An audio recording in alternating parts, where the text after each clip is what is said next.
함께 말씀 나누도록 하겠습니다. 사도행전 1장 8절 말씀입니다. 사도행전 1장 8절입니다.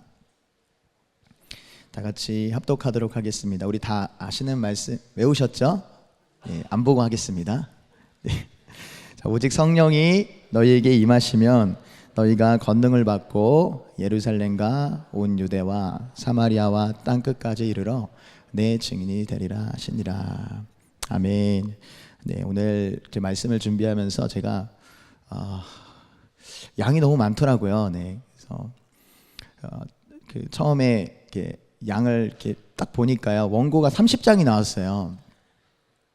그래서 줄였어요. 네, 이거를 훨씬 이렇게 줄여서 이렇게 가지고 왔는데, 그래도 길어요. 네, 그래도 양이 많아서요. 제가 그냥 여기 말씀 전하면서 성령님이 주시는 그냥 중요한 포인트만 좀 말씀을 같이 나누도록 하겠습니다.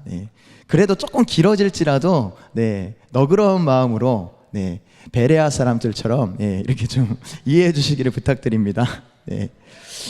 우리 지난 시간에 마지막에 나눴던 부분이 사도행전은 그 이방인의 때를 하나님께서 준비시키는 정말 중요한 책이다. 그리고 실제적으로 하나님께서 그 유대인에서 이방인으로 하나님께서 복음을 전하실 때, 주실 때 어떠한 방식으로 흘러가는지에 대해서 오늘 좀 말씀을 나누고요. 그리고 실제적으로 하나님 나라의 완성을 위한 되게 중요한 동력이 있습니다. 그 동력에 대해서도 좀 같이 나누고 좀 말씀을 마치도록 하겠습니다. 여러분, 사도행전 1장 8절 우리가 아까 읽었는데요. 사도행전에서 가장 중요한 말씀입니다. 왜냐하면 이 말씀대로 복음이 확장되고 흘러가기 때문입니다. 그래서 사도행전은 이 흐름에 따라서 구조를 나눌 수가 있어요. 우리 PPT 보시면, 자, 1장 1절에서 8장 3절까지는 예루살렘입니다. 그리고 8장 4절에서 12장까지는 유대 사마리아의 복음이 전해지는 이야기가 기록이 되어 있어요. 그리고 13장에서 28장까지는 땅끝입니다. 땅끝까지 복음이 전해지는 그런 과정에 대해서 기록이 되어 있습니다. 특별히 사도행전에서 이 복음은요, 예루살렘에서부터 시작을 합니다. 여러분, 그런데 복음이 왜 예루살렘에서 시작될까요? 구약의 말씀에 그렇게 예언이 되어 있기 때문이에요. 이사야서 2장 3절 말씀, 우리 이사야서 2장 3절 말씀 우리 같이 읽도록 하겠습니다. 시작.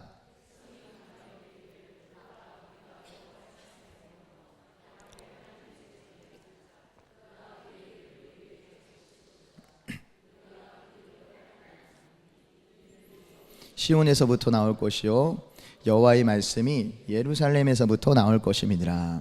아멘. 자, 이사야가 예언한 말씀인데요, 여호와의 말씀이 어디에서 나온다고요?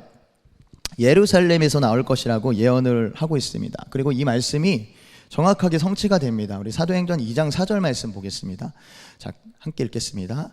그들이 다 성령의 충만함을 받고 성령이 말하게 하심을 따라 다른 언어들로 말하기를 시작하니라. 자, 120명의 사람들이 마가의 다락방에 모였을 때, 기도했을 때 다 성령의 충만함을 받습니다. 그리고 성령의 충만함의 첫 표적이 다른 언어들로 말을 하기 시작했다라는 것입니다. 각 지역에 방언을 했다라는 거예요. 그런데 제가 말씀을 묵상하면서 이 주의 말씀이 예루살렘에서부터 나올 것이다라는 말씀과 이렇게 연결을 시켜보니까요, 이 방언 자체가요, 하나님의 말씀을 담는 그릇이더라고요. 그러니까 중요한 것은 이때 방언을 통해서 하나님의 말씀이 그들에게 임했다라는 것입니다. 진짜 말씀 그대로 성취가 된 거예요. 성령의 말하게 하심을 따라 그들이 다른 언어들로 말하기를 시작했다라고 말하고 있는데요, 스스로 만들어낸 이야기가 아닙니다. 성령의 말하게 하심을 따라서 그들이 방언을 했다라는 것입니다. 예수님께서도 이와 비슷한 말씀을 하셨거든요. 요한복음 16장 13절 말씀입니다. 읽겠습니다. 그러나 진리의 성령이 오시면 그가 너희를 모든 진리 가운데로 인도하시리니 그가 스스로 말하지 않고 오직 들은 것을 말하며 장래일을 너희에게 알리시리라. 성령님이 오시면 그가 너희를 모든 진리 가운데로 인도하신다라고 말씀하세요. 자, 진리가 무엇입니까? 예수 그리스도시죠. 그러나 그분의 말씀을 의미하기도 합니다. 자, 그러니까 하나님의 말씀이, 그러니까 성령님이 오실 때 그분께서 말씀으로 인도하신다라는 거예요. 말씀을 주신다라는 것입니다. 자, 그런데 그 말씀이 어떤 내용을 담고 있습니까? 사도행전 2장 11절 말씀입니다. 읽겠습니다. 시작. 그레데인과 아라비아인들이라 우리가 다 우리의 각 언어로 하나님의 큰 일을 말함을 듣는도다. 네, 방언을 그들이 하고 있죠. 자, 그런데 그때 예루살렘에 모였던 수많은 각 지역에서 온 사람들이 그 방언을 듣는데 하나님의 큰 일을 말하고 있다라고 말하는 거예요. 네. 자, 여기서 하나님의 큰 일은 예수 그리스도를 통한 하나님 나라의 복음이겠죠. 네. 그들이 성령의 충만함을 받아서 하나님 나라의 구원을 선포했다라는 것입니다. 네. 자, 그리고 여기서 또 우리가 주목해야 될 것은 성령님이 오신 날이에요. 네. 언제 오셨죠? 오순절에 임하셨습니다. 굉장히 의미가 있어요. 오순절은 구약에서는 칠칠절이라고도 합니다. 하나님께서 이스라엘 백성들에게 주신 절기가 있죠. 네. 그런데 그 중에 3대 절기가 있습니다. 네. 유월절, 칠칠절, 초막절이에요. 네. 자, 그런데 이 칠칠절은 두 번째 곡식을 바치는 절기예요. 네. 두 번째 열매에 맺은 그 곡식을 바치는 절기입니다. 자, 첫 번째 곡식을 바치는 절기는 초실절입니다. 자, 그 초실절로부터 7 안식일을 세워서 50일째 되는 날이 바로 칠칠절입니다. 그러니까 우리가 아는 것처럼 절기는요, 예수 그리스도의 구속사가 진행되는 하나님의 시간표입니다. 그래서 6월절에 예수님이 십자가에 달려 죽으셨고요. 첫 열매를 바치는 초실절에 뭐 하셨습니까? 부활하셨습니다. 네, 그래서 고린전서 15장 20절에는 그리스도께서 죽은 자 가운데서 다시 살아나사 잠자는 자들의 첫 열매가 되셨다라고 말씀하고 계세요. 그러니까 첫 열매는 예수 그리스도를 상징합니다. 자, 그러므로 초실절은 부활의 첫 열매가 되신 예수 그리스도를 예표하는 절기인 거예요. 자, 그렇다면 두 번째 거둔 열매를 드리는 절기인 칠칠절은 무엇을 예표하고 있을까요? 우리 레위기 23장 17절에 보면 칠칠절에 어떻게 제사를 드려야 되는지 기록이 되어 있거든요. 네, 한번 같이 읽겠습니다. 자, 시작. 너희의 처소에서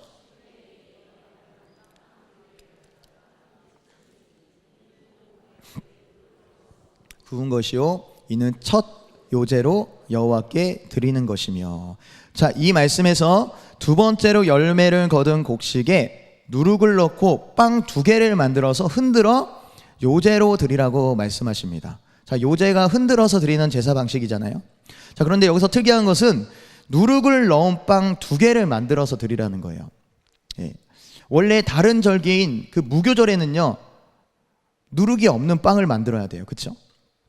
그런데 칠칠절에는 이번에는 누룩을 넣으라고 말씀하세요. 자, 왜 그럴까요? 네.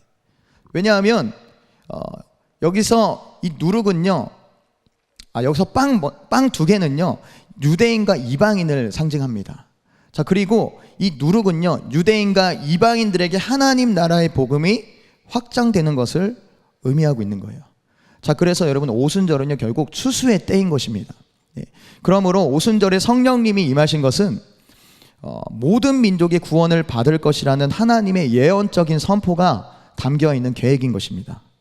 네. 또한 오순절은 이 모세가 십계명을 받았던 날이기도 합니다. 네, 이스라엘 백성들이 그런데 그 하나님과 맺은 그 언약, 시내산에서 맺었던 그 언약을 깨뜨리죠. 네, 그래서 하나님은 이후에 예레미야 선지자를 통해서 내가 이스라엘과 새로운 언약을 맺을 것이라고 약속하셨습니다. 네, 그래서 오순절에 성령님이 임하심을 통해 그 약속이 성취가 됩니다. 네, 예레미야 31장 33절 읽겠습니다. 자, 그러나 그날 후에 내가 이스라엘 집과 맺을 언약은 이러하니 곧 내가 나의 법을 그들의 속에 두며 그들의 마음에 기록하여 나는 그들의 하나님이 되고 그들은 내 백성이 될 것이라 여호와의 말씀이니라. 네, 예레미야를 통해서 새 언약을 맺을 건데 그 새 언약은 나의 법을 그들 속에 두며 그들의 마음에 기록할 것이다. 자, 그러한 방법으로 이 말씀을 성취하신다라는 것입니다. 자, 그래서 고린도후서 3장 3절에 보면 이런 말씀이 있어요. 너희는 우리로 말미암아 나타난 그리스도의 편지니 이는 먹으로 쓴 것이 아니요 오직 살아계신 하나님의 영으로 쓴 것이며 또 돌판에 쓴 것이 아니요 오직 육의 마음판에 쓴 것이라. 자, 그러니까 하나님의 말씀이 돌판에 쓴 것이 아니라 하나님의 영으로 마음판에 쓴 것이라고 말씀하고 있습니다. 그러니까 하나님께서 성령님을 통하여서 하나님의 법을 하나님의 백성들의 마음판에 새기는 새로운 언약을 맺으신 그 사건이 바로 사도행전 2장에 나오는 성령님의 강림 사건이라는 것입니다. 자, 그러니까 하나님은요 미리 약속하시고, 네, 그리고 신실하게 그 약속을 이루시는 분이심을 우리가 말씀을 통해서 알 수가 있습니다. 아까 방언은 말씀을 담는 도구라고 말씀드렸는데, 자, 그런데 왜 히브리어가 아닌 다른 언어들로 말하기를 시작했을까요? 네, 히브리어로만 말하면 되는데 왜 다른 언어들로 말하기 시작했을까요? 자, 여기에는 이 유대인뿐만 아니라 이방인을 구원하시는 하나님의 목적이 담겨 있기 때문입니다. 여러분, 오순절에는 우리가 아는 것처럼 모든 유대인 남자들은 반드시 예루살렘에 와서 제사를 드려야 됩니다. 자, 그래서 오순절에 각국에 흩어져 있었던 디아스포라 유대인들이 다 모였었던 것입니다. 자, 이들은 헬라파 유대인들이에요. 자, 이들은 약 16개의 지역에서 모였습니다. 그래서 사도행전 2장 9절에서 11절 말씀에 보면요, 네, 특별히 읽진 않겠습니다. 길어서요. 네, 사진을 보여주세요. 네, 사진을 잠깐 지도를 보여주시면, 네, 이 말씀에 기록된 16개의 지역이 파란색으로 표시가 되었어요. 잘 보이시나요? 네, 파란색으로, 검은색이 아니라 파란색으로 표시된 지역이 바로 이들이 살고 있었던 그런 지역이었습니다. 자, 여러분, 이 지역에 방언들을 했다라는 거예요. 네. 그런데 왜 히브리어뿐만 아니라 이 지역들의 방언을 했을까요? 네, 왜냐하면 이후에 이 지역들의 복음이 흘러가게 됩니다. 자, 누구를 통해서요? 사도들과 바울을 통해서요. 네, 특별히 이 사도 바울의 전도 여행을 통해서 이 지역의 복음이 확산되게 됩니다. 우리 다른 사진 보여주시면, 네, 좀 작지만요, 네, 아까 전의 사진과, 네, 그 16개 지역 주변으로요 사도 바울이 다 복음을 전하게 됩니다. 네, 사도 바울의 전도 여행했던 그 지역이 바로 이 지역인 것입니다. 네, 전도 여행 부분은 좀 이따가 좀 말씀드리고요. 자, 오순절에 성령님이 임하신 후에 예루살렘에 하늘이 열리면서요 전례 없는 부흥이 일어납니다. 그리고 성령의 충만을 받은 사도들과 제자들로 인해서 예루살렘 안에 구원받는 사람들이 어마어마하게 늘어납니다. 그래서 사도행전 2장 47절에 이렇게 말씀하고 있어요. 읽겠습니다. 시작. 하나님을 찬미하며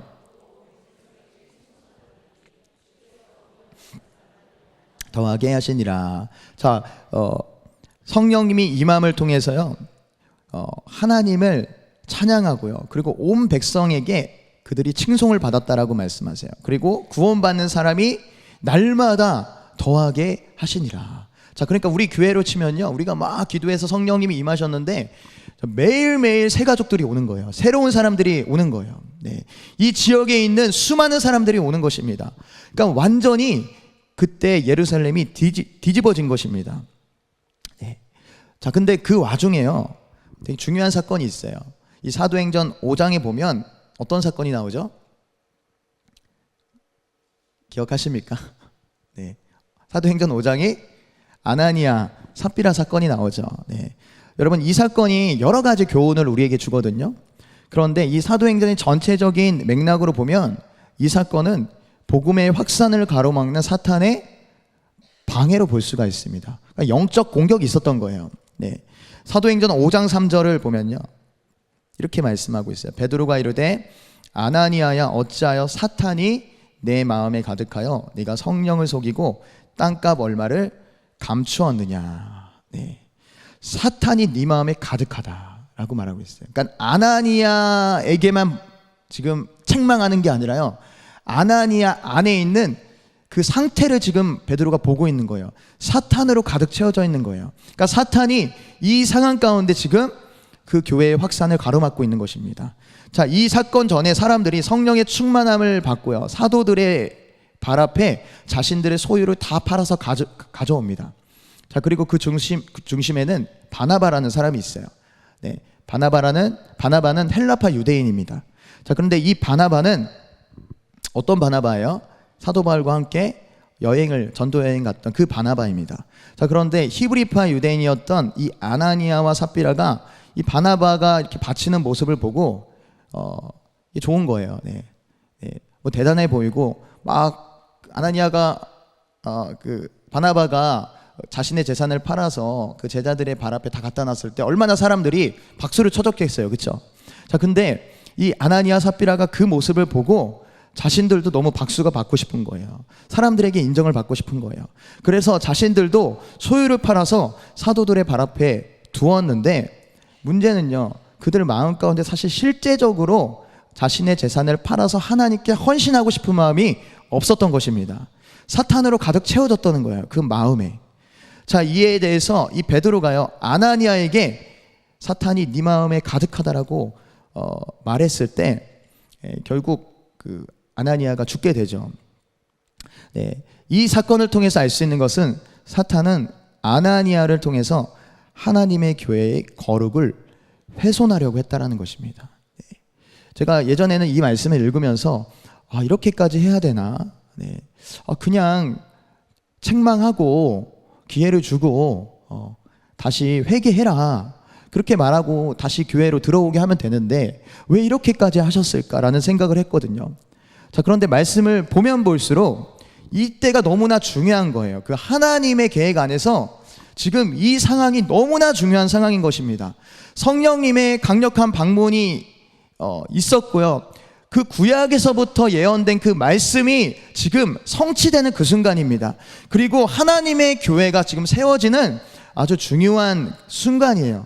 그런데 이 장면에서 그냥 넘어갔다면 아마도 예루살렘 교회는 거룩을 잃어버릴 것이고 복음의 확장이 멈췄을 것입니다.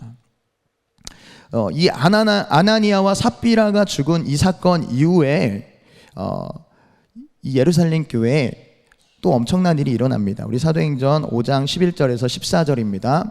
네, 함께 읽겠습니다. 시작. 온 교회와 이 일을 듣는 사람들이 다 크게 두려워하니라. 사도들의 손을 통하여 민간의 표적과 기사가 많이 일어나매 믿는 사람이 다 마음을 같이하여 솔로몬 행각에 모이고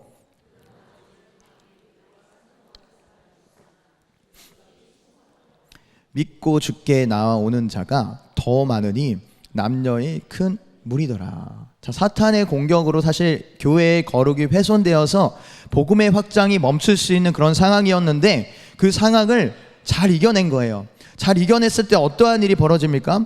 예루살렘에 사도들의 손을 통하여 엄청난 기사와 표적이 일어나고요, 믿고 주께 나아오는 남녀들, 큰 무리들이 더 많아졌다라고 말씀하고 있습니다. 네, 어떠한 영적 공격에서 우리가 승리했을 때요, 여러분 또 다른 차원의 부흥을 경험하게 됩니다. 네. 여러분 우리 교회가 지켜야 되는 것은 거룩이에요, 거룩. 네. 우리가 많은 것을 해야지 하나님이 임재하신다라고 생각을 하지만 이게 많은 것이 아니라요, 교회와 각 개인이 거룩을 지킬 때 부흥이 임하게 될 것입니다. 네. 여러분 사도행전 5장의 그 아나니아 삽비라의 사건에서 발견할 수 있는 또 다른 포인트는요, 하나님께서 히브리파 유대인이었던 아나니아 부부의 거짓된 헌신이 아니라 헬라파 유대인이었던 바나바의 진실한 헌신을 받았다라는 것입니다. 자, 이 사건은 복음이 이제는 정통 유대인에게만 해당되는 그 복음이 아니라는 것을 간접적으로 보여주는 사건이기도 합니다. 하나님께는 혈통이 중요한 것이 아니에요. 네, 마음이 중요합니다. 저는 그래서 이 직분이나 이 자리가 중요한 것이 아니라 마음의 중심이 깨끗한 자, 순전한 자들에게 하나님의 은총이 부어진다고 믿습니다. 여러분 아무리 목회자라 할지라도 마음의 중심이 더럽혀져 있으면 하나님은 절대 함께하지 않으십니다. 그러나 아무리 직분도 가지지 않은 성도라 할지라도 그 마음이 진실하고 깨끗하고 순전하면 하나님은 그 사람에게 은총을 베풀어 주시고 그 사람을 반드시 사용해 주십니다. 네. 그렇게 순전한 저와 여러분들이 되기를 축복합니다. 사도행전 그 5장을 기점으로요, 예루살렘이 예수 그리스도의 복음으로 가득 채워지게 돼요. 5장 28절 말씀에 보면 이렇게 또 말하고 있습니다. 잘 따라오고 계시죠? 네. 이르되 우리가 이 이름으로 사람을 가르치지 말라고 언금하였으되 너희가 너희 가르침을 예루살렘에 가득하게 하니 이 사람의 피를 우리에게로 돌리고자 함이로다. 네. 지금 이 대제사장이 예수 그리스도의 복음을 전했던 사도들에게 경고했던 말인데, 그들의 입술에서 어떠한 말이 나옵니까? 너희 가르침이 예루살렘에 가득하다라고 말하고 있어요. 그러니까 하나님께서 지금 어떠한 일을 행하시는 거예요?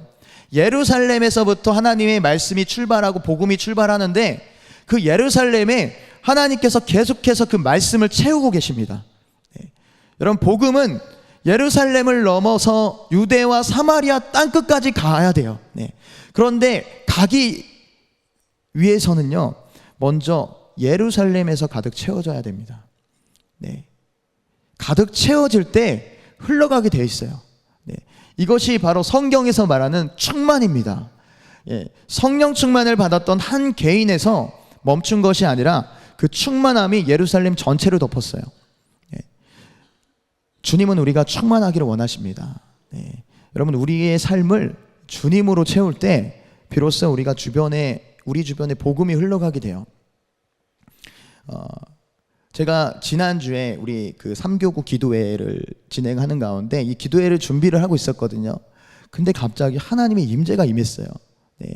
임재가 임하면서 제가 막 기도를 하는데 주님께서 계속 고백하게 하신 말이 뭐였냐면요, 주님으로 채워주세요. 주님으로 채워주세요. 주님으로 채움받으면 저는 만족합니다. 그 고백이요, 이게 제 고백이 아니라요, 진짜 성령께서 저를 만지셔서 진짜 성령님이 원하시는 그 고백을 하시더라고요. 예. 그러면서 준비하는 가운데 너무 감사한 거예요. 예. 내가 어떻게 이런 고백을 할 수 있지? 이건 나의 고백이 아니다. 왜냐하면 제 안에는 선한 것이 하나도 없거든요. 그런데 주님으로 채워주세요. 다른 것이 아니라 주님으로 채워주세요. 그 고백을 했을 때 주님이 계속해서 저에게 진짜 순전한 마음을 부어주시는 게 느껴졌습니다. 네. 여러분, 우리가 가장 먼저 해야 할 일은 주님으로 충만해지는 것입니다. 하나님의 말씀으로 우리의 심령을 채우는 것입니다. 네. 주님으로 계속 채우는 거예요. 주님 앞에 머물면서 주님으로 채울 때 복음은 우리 안에서 머물지 않을 것입니다. 여러분, 사단이 지금 이 시대 가운데 가장 많이 행하는 것이 무엇입니까? 주님 앞에 머물지 못하게 만드는 거예요. 여러 가지 그 미디어와 문화와 바쁜 일정 속에서 우리가 하나님 앞에 머물지 못하도록 계속 그 환경을 계속 메어가는 그런 사단의 공격이, 정말 실제적인 그 공격이 우리의 삶 가운데 있습니다. 여러분, 그런데 그럴 때 주님 앞에 머무는 자들은요, 하나님께서 진짜 순전한 마음을 부어주십니다. 주님으로 가득 채워주십니다. 예루살렘의 그 예수 그리스도의 복음이 충만할 때 결정적인 두 가지의 일들을 통해서 성령님께서 이제는 실제적으로 복음이 유대와 사마리아와 땅끝까지 흐르게 하십니다. 첫 번째는 사도행전 6장에 나오는 헬라파 유대인과 히브리파 유대인들의 갈등이에요. 우리 6장 1절 말씀 읽겠습니다. 자, 시작. 그때 제자가 더 많아졌는데 헬라파 유대인들이 자기의 가부들이 매일의 구제에 빠짐으로 히브리파 사람을 원망하니. 네, 저도 이 말씀을 이번에 좀 연구하기 전에 이 구절을 그냥 넘겼던 것 같아요. 근데 되게 중요하더라고요. 네. 여러분, 당시에 예루살렘에는 복음의 확산으로 인해서 제자가 더 많아졌습니다. 그리고 헬라 지역에 흩어졌던 유대인들이 예루살렘에 머물게 됩니다. 그러면서 원래 자리를 잡고 있었던 히브리파 유대인이 함께 공동체를 이룬 예루살렘 교회가 세워지게 돼요. 네. 당시에 예루살렘 교회의 실제적인 리더들은요, 히브리파 유대인이었습니다. 자, 그렇기 때문에 어쩔 수 없이 그 헬라파 유대인 가부들은 소외를 당할 수밖에 없는 그런 상황이었습니다. 자, 그 일로 인해서 헬라파 유대인들이 사도들을 비롯한 교회를 원망하기 시작합니다. 네. 자, 그런데 사도들이 이 상황을요 되게 지혜롭게 이렇게 좀 해결을 하는 그런 모습을 볼 수가 있어요. 사도들이 7명의 집사를 세워서 구제하는 일을 감당하게 합니다. 네. 그 사도행전 6장 5절 말씀 함께 읽겠습니다. 자, 시작. 온 무리가 스데반과 또 빌립과 브루노고 니가노르와 디몬과 유대교에 입교했던 안디옥 사람 니골라를 택하여. 네, 여러분 지금 7명의 그 집사들의 이름이 나옵니다. 사진 보여주세요. 네, 자 이렇게 7명의 이름의 그 집사들이 나오는데 여러분 그 이름들을 보시면 공통점이 무엇입니까? 아시겠습니까? 네, 잘 모르시겠죠? 네. 자, 이 이름들의 공통점은요, 모두 헬라식 이름이에요. 네. 자, 이 7집사는요, 다 헬라파 유대인들입니다. 네. 이 굉장히 되게 중요한 사건입니다. 교회의 리더십이 히브리파 유대인 중심에서 지금 헬라파 유대인 중심으로 바뀐 거예요. 네. 그러니까 사실 이 일은요, 하나님께서 하신 일입니다. 왜냐하면 당시에 히브리파 유대인들은 예루살렘을 넘어 복음이 확장되는 데 있어서요 많은 한계를 가지고 있었습니다. 이들은요 이방인들에게 복음을 전할 수가 없었어요. 아예 전할 생각도 못했습니다. 네. 헬라어도 몰랐고요. 그들의 세계관에서는 이 헬라권 사람들에게 복음을 전한다는 생각 자체를 못했던 거예요. 대표적으로 이 베드로를 보면요, 베드로가 이방인이었던 고넬료의 집에 그 하나님의 그 명령 가운데 가잖아요, 그렇죠? 환상을 통해. 자, 그런데 하나님이 보내셔서 고넬료의 집에 갔는데 이렇게 말하는 거예요. 유대인은 이방인과 교제해서는 안 되지만 하나님께서 보내셔서 내가 왔다. 내게 원하는 것이 뭐냐? 네, 왜 날 불렀냐? 라고 말을 하러 가는 거예요. 지금 하나님께서는 고넬료, 그러니까 이방인에게 복음을 전하라고 보내신 건데 베드로는 전혀 그 상황을 이해하지 못하는 것입니다. 예. 이방인 선교에 대한 개념 자체가 없는 거예요. 예. 자, 그런데 이 7명의 집사가 헬라파 유대인으로 세워졌어요. 자, 그리고 이 예루살렘 교회의 리더십이 히브리파에서 헬라파 유대인으로 바뀌게 되면서요 엄청난 부흥이 또 일어납니다. 사도행전 6장 7절 말씀입니다. 읽겠습니다. 시작. 하나님의 말씀이 점점 왕성하여 예루살렘에 있는 제자의 수가 더 심히 많아지고 허다한 제사장의 무리도 이 도에 복종하니라. 자, 하나님의 말씀이 그 헬라파 유대인들의 활약으로 말씀이 점점 왕성해졌다는 거예요. 그리고 이 예루살렘에 제자들의 수가 많아졌다라고 말합니다. 그 이전에는 믿는 자들이 많았다라고 했거든요. 그런데 이 말씀에는 제자들의 수가 심히 많아졌다. 그냥 믿는 자들이 아닌 거예요. 모든 것을 헌신하는 제자들이 폭발적으로 늘어난 것입니다. 심지어 마음이 강팍했던 제사장 무리들도 이 도에 복종을 하게 됩니다. 자, 그러니까 하나님께서 7집사를 세우신 이유가 무엇입니까? 이방인 선교를 위해서 지금 촛대를 옮기신 것입니다. 자, 그 또 하나의 중요한 사건이 있어요. 7장이 나오는 스데반의 순교 사건입니다. 네, 스데반이 순교한 이유는 설교의 내용 때문이에요. 자, 설교의 내용이 뭐였냐면 유대인들이 도저히 받아들일 수 없는 내용이었습니다. 우리 사도행전 7장 48절에서 50절입니다. 우리 읽겠습니다. 시작. 그러나 지극히 높으신 이는 손으로 지으신 곳에 계시지 아니하시나니 선지자가 말한 바 주께서 이르시되 하늘은 나의 보좌요 땅은 나의 발등상이니 너희가 나를 위하여 무슨 집을 짓겠으며 나의 안식할 처소가 어디냐 이 모든 것이 다 내 손으로 지은 것이 아니냐 함과 같으니라. 자, 이 설교는요 유대인이 믿고 있었던 믿음을 완전히 부시는 설교였어요. 왜냐하면 유대인의 세계관에서는요 성전, 그러니까 하나님이 어디에 머무십니까? 성전에만 머무시는 거예요. 자, 그런데 지금 스데반은요 하나님이 성전에만 머무는 게 아니다라고 말하고 있는 것입니다. 그러니까 그들은 전혀 생각하지 못했던 거예요. 그런데 헬라파 유대인이었던 스데반에게 이것은요 그리 어려운 것이 아니었습니다. 네. 그러니까 스데반, 하나님은 성전에만 머무르시는 것이 아니다. 네. 이제는 예수를 믿고 회개하는 자들에게 임하신다 라는 것을 전했던 것입니다. 자, 그 말에 유대인들이 참을 수가 없어서 스데반을 돌로 쳐 죽입니다. 자, 그런데 이 중요한 것은 스데반의 순교 사건 이후부터 복음이 예루살렘을 넘어서 유대와 사마리아로 확장되기 시작을 합니다. 사도행전 8장 1절 말씀입니다. 읽겠습니다. 사울은 그가 죽임 당함을 마땅히 여기더라. 그날에 예루살렘에 있는 교회에 큰 박해가 있어 사도 외에는 다 유대와 사마리아 모든 땅으로 흩어지니라. 자, 당시에 그 스데반의 죽음을 통해서 이제 예루살렘에 살고 있던 사람들 중에 그 박해가 일어나서요. 예루살렘에 살고 있던 사람들 중에 사도 외에는 다 유대와 사마리아로 흩어졌다라는 것입니다. 여러분, 사도 외라는 말은 히브리파 유대인을 다 포함하는 거예요. 네. 자, 그러니까 실제적으로 유대와 사마리아로 흩어진 사람은 누구입니까? 헬라파 유대인들인 거예요. 네. 그들이 흩어져서 자기의 나라로 돌아가서 복음을 전하게 된 것입니다. 자, 그리고 7 집사 중에 하나였던 빌립이 사마리아에 복음을 전하게 되면서 사마리아에도 복음이 전해졌다.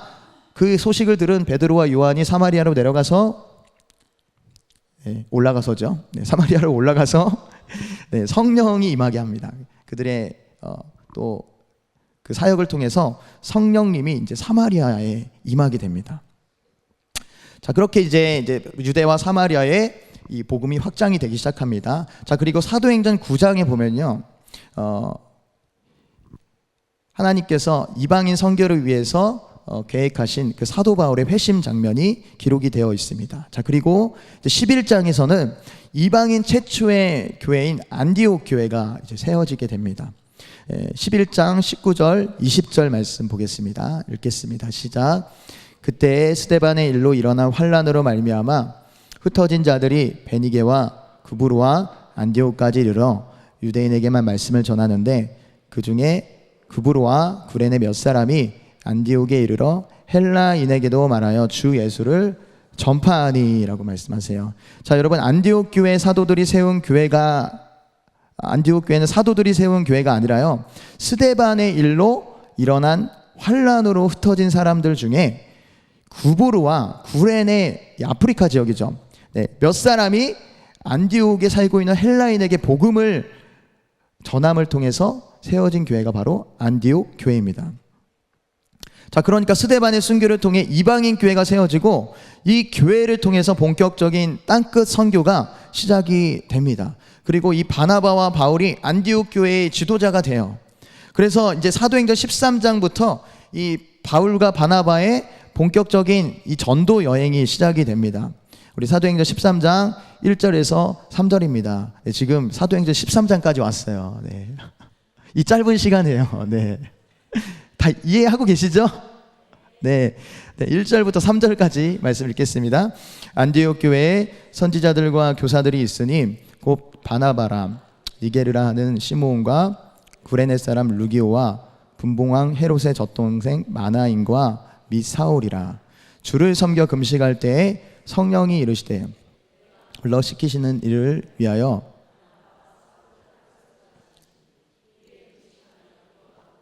두 사람에게 안수하여 보내니라. 1절에 안디옥 교회의 실제적인 리더들이 나오고요, 그들이 함께 금식하고 기도할 때 성령님이 바나바와 사울을 따로 세우라고 말씀하십니다. 그리고 안디옥 교회의 파송을 받아서 1차 전도 여행이 시작이 됩니다. 네.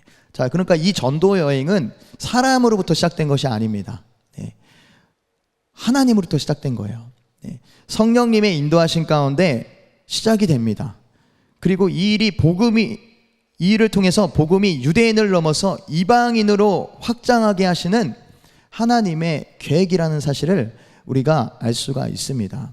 자, 그래서 이 사도행전 13장부터 28장까지는 이 사도 바울이 중심이 되어서 자, 어떠한 경로로 복음이 확장되는지를 기록하고 있는데요. 이 바울은 공식적으로 3차례에 걸쳐서 전도 여행을 떠납니다. 네, 공식적인 게 세 차례예요. 네, 마지막 3차 전도 여행을 마치고 예루살렘으로 돌아오는데, 자, 이때 아시아로부터 온 유대인들의 모함으로 인해서 예루살렘에서 잡히게 돼요. 자, 그 내용이 사도행전 21장에 기록이 되어 있거든요. 자, 이후에 이 바울이요, 죄인의 신분으로 가이사랴에서 2년, 그리고 로마에서 2년 동안 총 4년을 감옥에서 보내게 됩니다. 자, 그리고 이제 풀려나게 돼요. 로마에서 풀려나서 다시 예루살렘으로 돌아왔다가 이후에 이 로마를 방문을 하거든요. 네. 그런데 그 과정이 바로 성경에서는 나오지 않지만 4차 전도 여행입니다. 이 바울이요, 로마로 다시 갔던 이유는 이 학자들의 말에 의하면요, 서바나, 그러니까 지금의 스페인이죠, 서바나에도 복음을 전하기 위해서라고 말합니다. 자, 왜냐하면 이게 성경이 나와요. 로마서 말씀에 보면 바울이 내가 로마에 가기 전에 로마에 들렸다가 이제 서바나로 갈 것이다, 가고자 한다라는 그런 내용이 나오거든요. 그래서 학자들은 이 서바나로 가기 위해서 바울이 로마에 다시 가서 결국 그때 잡혀서 순교를 하게 되잖아요. 네. 네. 그런데 우리가 이 전도 여행이 되게 중요한 이유가 우리가 다음 주부터 나눌 바울 서신의 출처를 알 수가 있기 때문입니다. 이 전도 여행을 통해서 바울 서신이 기록이 됩니다. 그래서 잠깐 소개를 하자면요. 자, 1차 전도 여행은 사도행전 13장에서 14장까지 기록이 되어 있어요. 네. 그리고 약 2년 4개월 동안 1차 전도 여행이 진행이 됩니다. 자, 1차 전도 여행을 통해서 서신서 한 권이 기록이 돼요. 네. 그 서신서는 갈라디아서입니다. 갈라디아서. 네. 자, PPT를 보여주세요. 네. 제가 이제 그냥 참고만 하시면 되겠습니다. 네. 인터넷에 많아요. 그러니까 찾아보시면 되고요. 네. 자, 2차 전도 여행은 이 사도행전 15장 36절에서 18장 23절에 기록이 되어 있어요. 그리고 거의 3년 가까이 전도 여행이, 그 다음 거 넘겨주세요. 네. 2차 전도 여행이 진행이 됩니다. 네. 그리고 2차 전도 여행을 통해서 2권의 서신서가 기록이 돼요. 데살로니가 전서와 데살로니가 후서가 기록이 됩니다. 자, 그리고 넘겨주세요. 3차 전도 여행은 사도행전 18장 23절에서 21장 16절까지 기록이 되어 있어요. 자, 에베소에서 2년 이상 머물고 약 4년의 시간 동안 이 전도 여행을 하게 됩니다. 자, 그런데 3차 전도 여행을 통해서 3권의 서신서가 기록이 됩니다. 자, 로마서와 고린도전서와 고린도 후서가 기록이 됩니다. 자, 이후에 3차 전도 여행이 끝난 후에 바울은요, 예루살렘으로 가는데, 바울이 예루살렘으로 갔던 이유가 2가지가 있어요. 첫 번째는 성령님이 인도하셨기 때문에 갔던 거예요. 자, 그리고 2번째는 바울은요, 예수님이 재림하실 때 예루살렘으로 오실 것에 대한 믿음이 있었습니다. 자, 그래서 바울은요, 항상 전도 여행이 끝날 때마다 다시 예루살렘으로 방문을 했습니다. 특별히 사도행전 20장 16절의 말씀을 보면, 자, 이렇게 말씀하고 있어요. 읽겠습니다. 바울이 아시아에서 지체하지 않기 위하여 에베소를 지나 배 타고 가기로 작정하였으니 이는 될 수 있는 대로 오순절 안에 예루살렘에 이르려고 함이러라. 자, 바울이 3차 여행을 마치고 돌아가는 길에 에베소에 들리지 않았어요. 네. 에베소를 들리지 않은 이유는요, 오순절 안으로 예루살렘에 도착하기 위해서였습니다. 자, 여러분, 바울은요, 구약을 너무나 능통하게 아는 사람이었어요. 네. 구약에 약속된 하나님의 나라가 완성될 때 어떠한 일이 일어나는지를 바울은 정확하게 알고 있었습니다.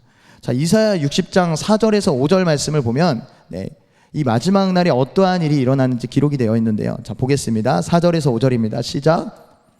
내 눈을 들어 사방을 보라. 무리가 다 모여 내게로 오느니라. 내 아들들은 먼 곳에서 오겠고 내 딸들은 안기어 올 것이라. 그때 네가 보고 기쁜 빛을 내며 내 마음이 놀라고 또 화창하리니 이는 바다의 부가 내게로 돌아오며 이방 나라들의 재물이 내게로 옴이라. 네, 이게 마지막 날, 그날에 어떠한 일이 일어납니까?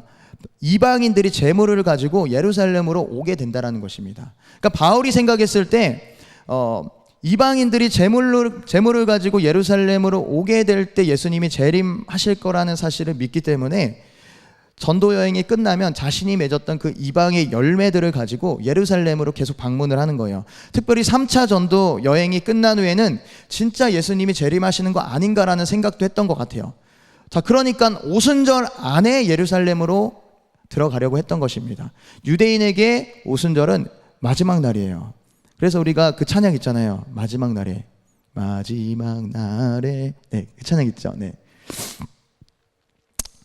네, 여러분, 이 바울을 비롯한 이 초대교회 성도들은 항상 이 자신들의 때에 예수님이 재림하실 것이라는 믿음이 있었습니다. 네, 바울이 그렇게 열심을 다해서 복음을 이방에 전한 것도 사실 예수님의 재림을 위해서였어요. 네, 그런데 이 바울이 결국 그 3차 전도 여행이 끝나고 예루살렘에 돌아갔다가 유대인들에게 잡히게 되죠. 네, 그리고 이 감옥 생활을 합니다. 네. 자, 그때 로마에서의 2년의 시간 동안 감옥 생활을 할 때 쓴 성경이 있어요. 이것을 우리는 옥중서신이라고 말합니다. 자, 4권의 책인데요. 에베소서, 빌레몬서, 골로새서, 네, 하나 뭐죠? 제가 갑자기 기억이 안 나네요. 네, 네, 가르쳐 주세요. 네. 네, 빌립보서. 네, 맞습니다. 제가 여기 잘못 기록을 해서요. 네. 네, 이 4권의 책을 쓰게 됩니다. 네. 자, 그리고 4차 전도 여행 때에 이 디모데 전후서와 이 디도서를 기록을 하게 됩니다. 자, 그러니까 하나님께서요, 이 바울에게 이방의 교회를 세우는 사명을 주심과 동시에 이방인 교회를 위한 서신서도 기록을 하게 하신 거예요. 그러니까 지난주에 제가 나눴던 그 이방인의 때를 위해서 하나님께서는 복음이 흘러가게 하시고 교회가 세워지게 하실 뿐만 아니라 서신서라는 그 하나님의 말씀을 주셔서요, 이방인 교회들, 지금 우리 교회를 말하는 것이죠.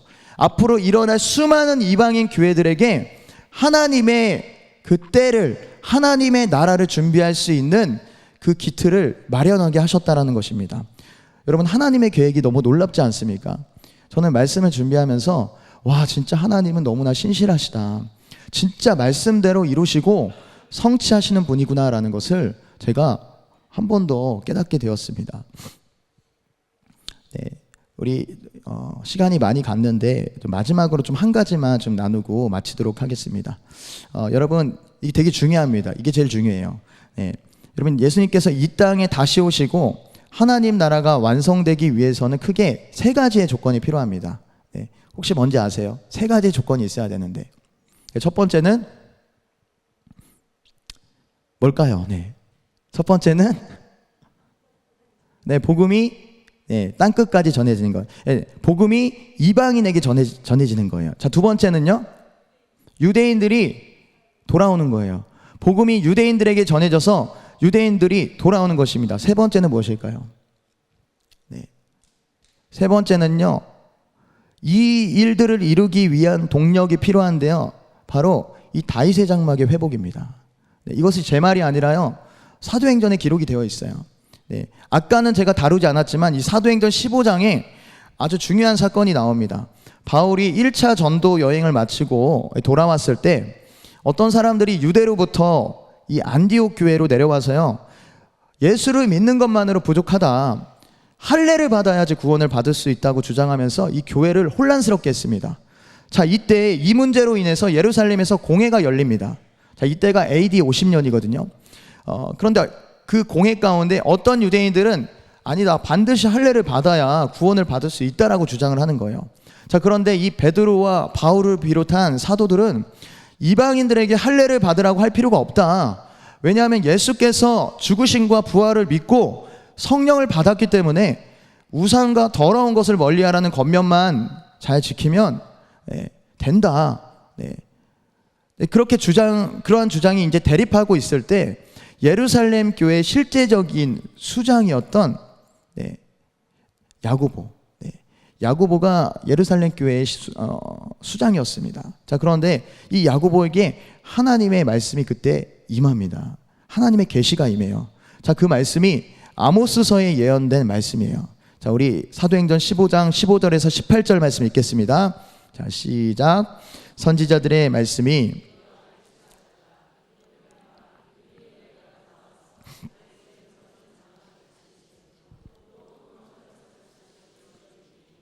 이는 그 남은 사람들과 내 이름으로 일컬음을 받는 모든 즉 예로부터 이것을 알게 하시는 주의 말씀이라 함과 같으니라. 아멘. 네, 갑자기 이 말씀이 임한 거예요. 자, 우리가 잘 모르고 보면요, 생뚱맞게 왜 이런 말씀이 임했지라고 생각할지 모릅니다. 자, 그런데 지금 그날에 내가 돌아와서 다윗의 무너진 장막을 다시 지을 것이다. 그 허물어진 것을 다시 지어 일으킬 것이다. 자, 그러면 어떠한 일이 벌어집니까? 남은 자, 유대인을 말합니다. 자, 그리고 내 이름으로 일컫는 모든 이방인들이 주님을 찾게 될 것이다. 이것이 주님의 말씀이다. 자, 야고보가 지금 하나님의 말씀을 받아서 선포한 말씀이에요. 네. 여러분, 다윗의 장막이 등장을 합니다. 네.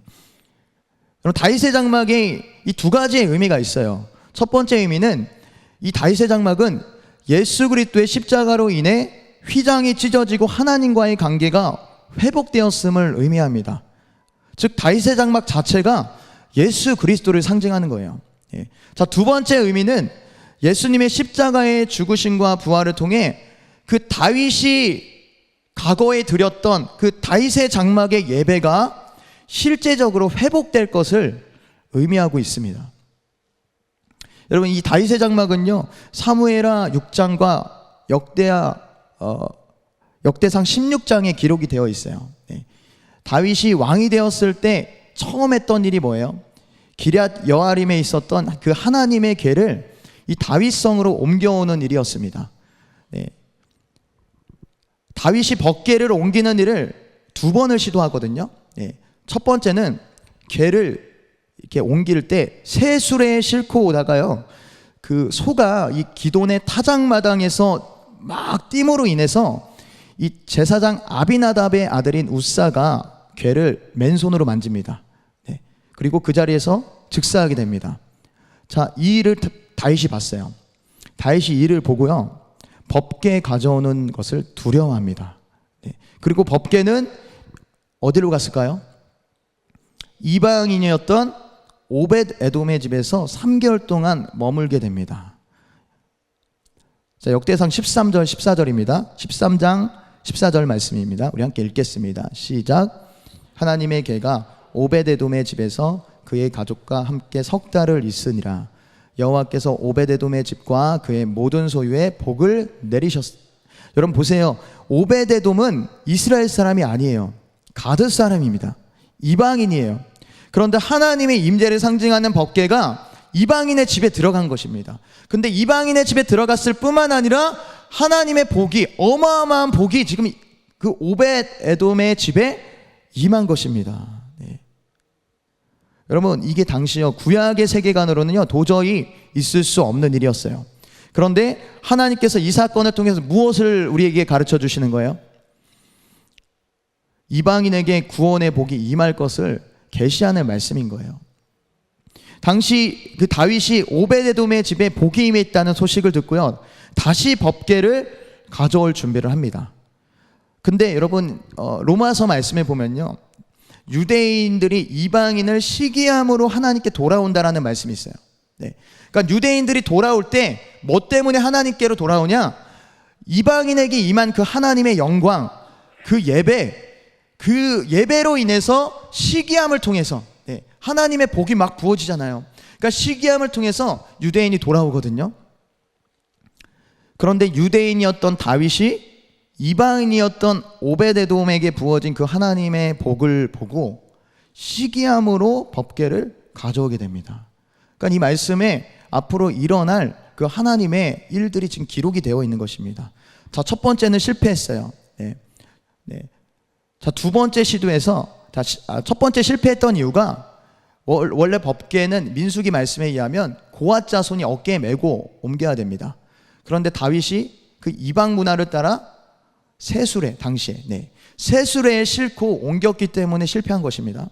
네, 혼합주의, 네, 네, 그런 것들이 하나님의 것이 아닌 이 세상 가치관이 들어간 거예요.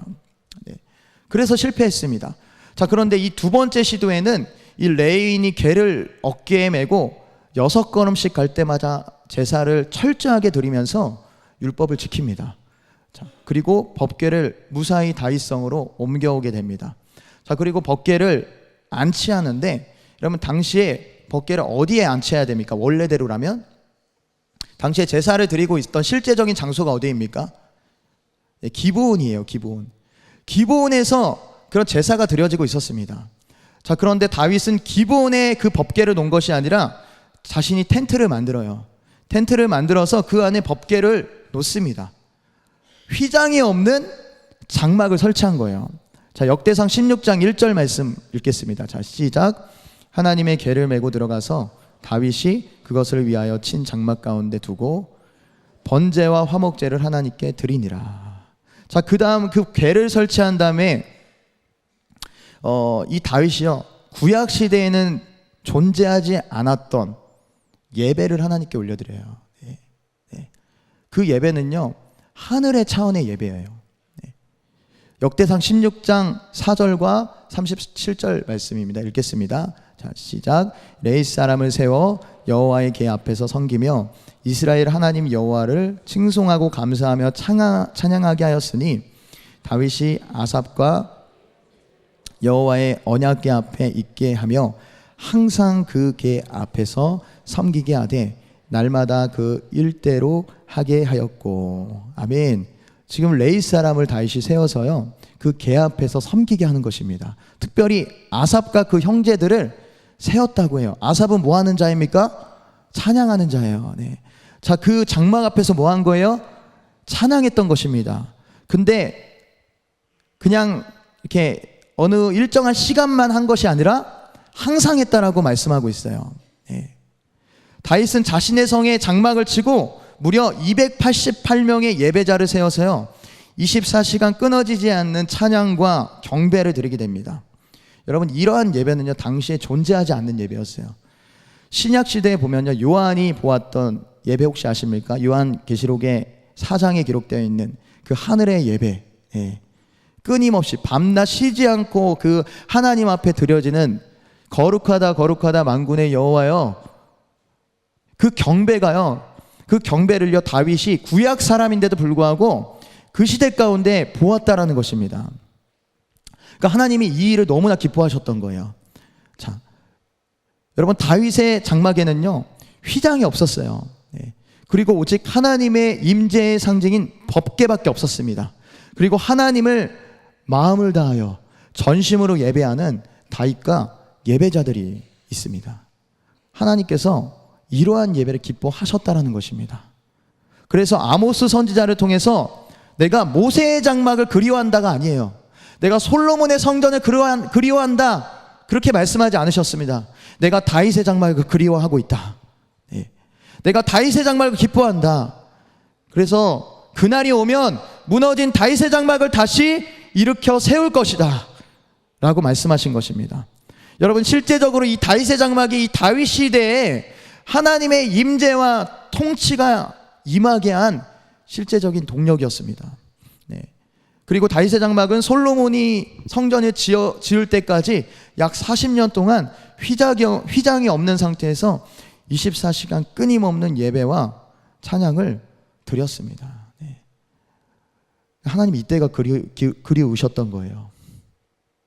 이 땅에서요, 하늘의 예배를 풀어냈던 게 바로 이 다윗의 장막의 예배였습니다.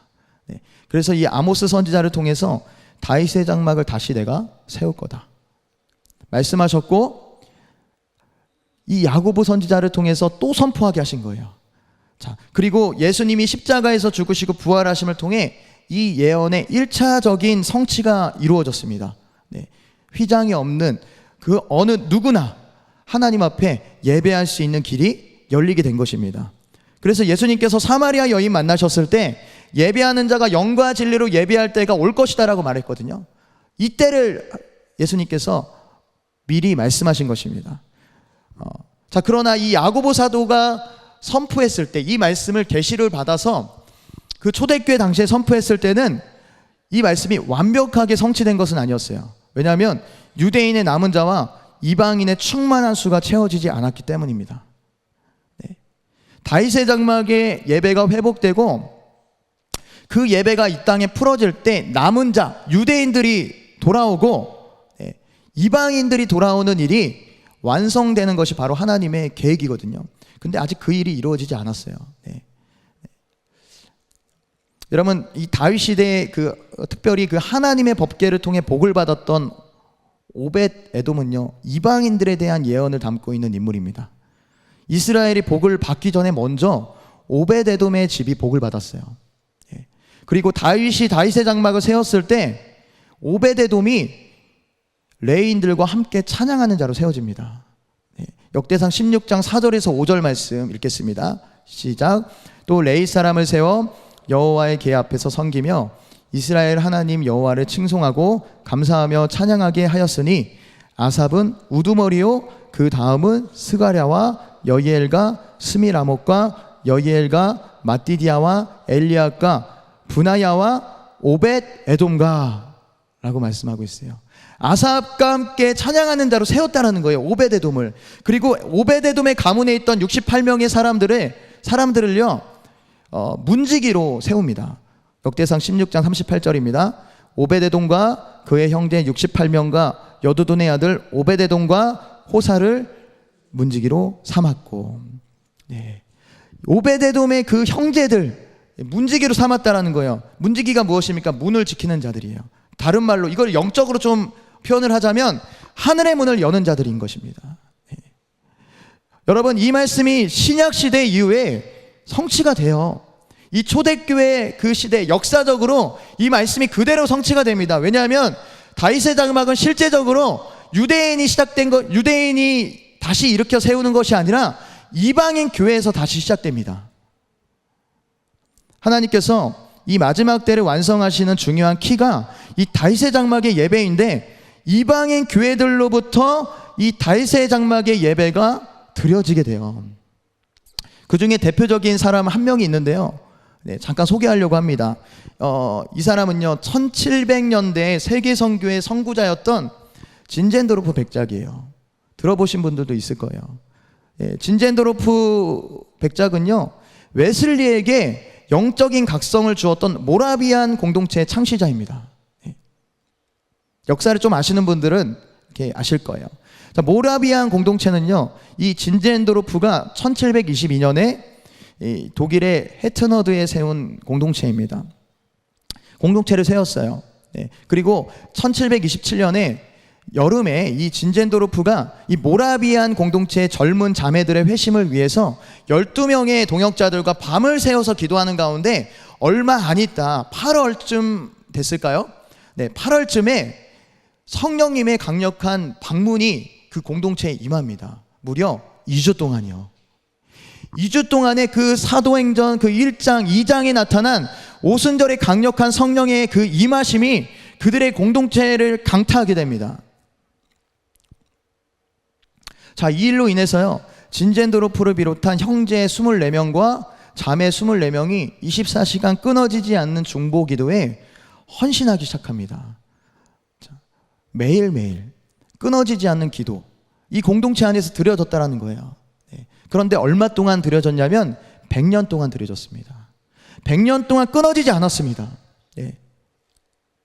자, 이 일로 인해서 이 모라비안 공동체 안에 그 형제 자매들 그 마음 가운데 선교에 대한 불같은 마음이 막 타오르기 시작합니다. 네. 그리고 이 진젠도르프가 살아있는 동안에 이 공동체에서 무려 266명의 선교사를 파송하게 돼요. 네. 세계에서 그 당시에 전 세계에서 파송했던 선교사 비율보다 이 공동체에서 선교사를 파송한 게 더 많이 있습니다.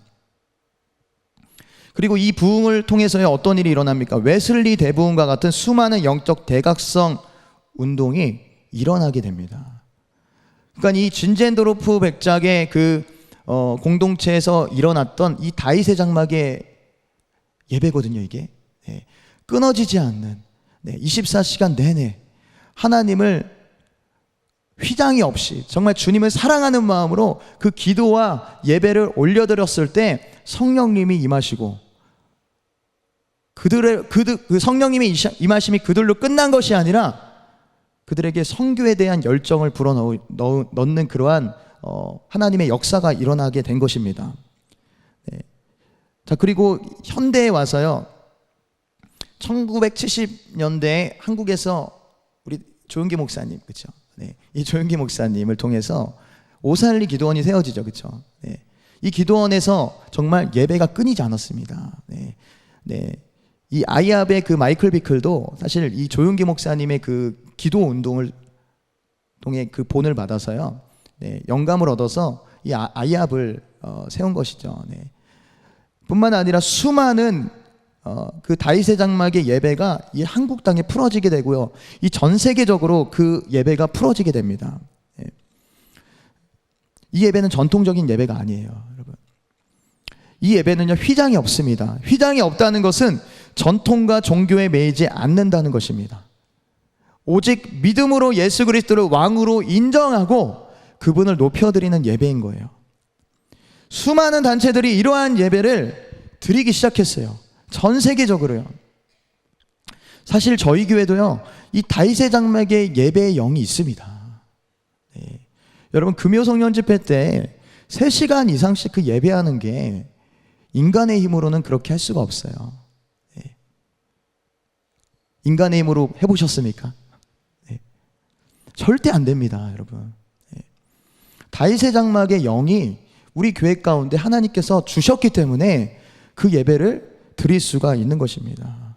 하나님께서 계속 부어주고 계세요. 네. 끊임없는 기도와 예배를 통해서 성령님이 우리 교회 가운데 운행하고 계십니다. 여러분, 하나님께서 이 시대 가운데 다윗의 장막의 예배를 일으키고 계십니다. 그리고 이 다윗의 장막을 회복하신 이유는 단 한 가지예요. 아까 말씀드렸죠. 네. 그 남은 자 유대인이죠. 그 남은 자들이 돌아오게 하기 위해서, 또 열방의 이방인들, 그 이방인들이 돌아오게 하기 위해서요, 이 다윗의 장막의 예배가 계속해서 드려지고 있는 거예요. 네. 네. 여러분, 저는 이 말씀을 준비하면서 이 다윗이 드렸던 이 다윗의 장막의 예배를 더 사모하는 마음을 가졌습니다. 와, 다윗의 장막에서 다윗이 도대체 어떠한 예배를 드렸을까? 어떠한 마음으로 드렸을까? 네. 여러분, 이 사실 그 다윗의 장막의 그런 예배 형태도 중요하지만 그 형태보다요, 사실 이 다윗의 마음의 중심이 중요해요. 네. 그 중심에 정말 하나님을 사랑하는 마음이 있었습니다. 그 하나님을 예배하고 싶은 그 갈망과 그 다윗의 그 인생 가운데, 네, 그 왕이 되기까지 그 40년의 그 시간 가운데 그 다윗이 하나님을 사랑했던 그 마음이 축적되고, 네, 그 사랑하는 마음이 계속해서 부어지고 그 기름 부으심이 계속 임하면서 결국 다윗의 장막의 예배가 드려진 거예요. 네.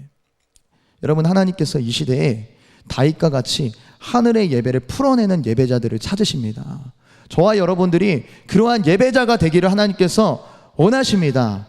여러분, 마지막 때에 하나님께서 우리 교회 가운데 3세대의 부흥을 부어주실 텐데, 여러분, 이 다윗의 장막의 예배를 회복할 때 그 마음, 다윗과 같은 중심을 가질 때 하나님께서 그 사람에게 그 부흥을, 그 성령을, 그 강력한 성령님의 임재를 부어주실 것입니다. 자, 그리고 그 강력한 부흥이 임했을 때 우리 교회에서 끝나지 않습니다. 그 부흥의 불길은요, 반드시 열방으로 흩어나가게 되어 있습니다. 우리의 기도를 통해서 유대인들이 돌아오고 있습니다. 우리의 예배를 통해서 이방인들이 예수님께로 돌아오고 있습니다. 여러분, 그러한 일들이 반드시 일어나게 될 것입니다. 그리고 하나님께서 그러한 자들을 지금 이 자리 가운데서도 찾고 계십니다.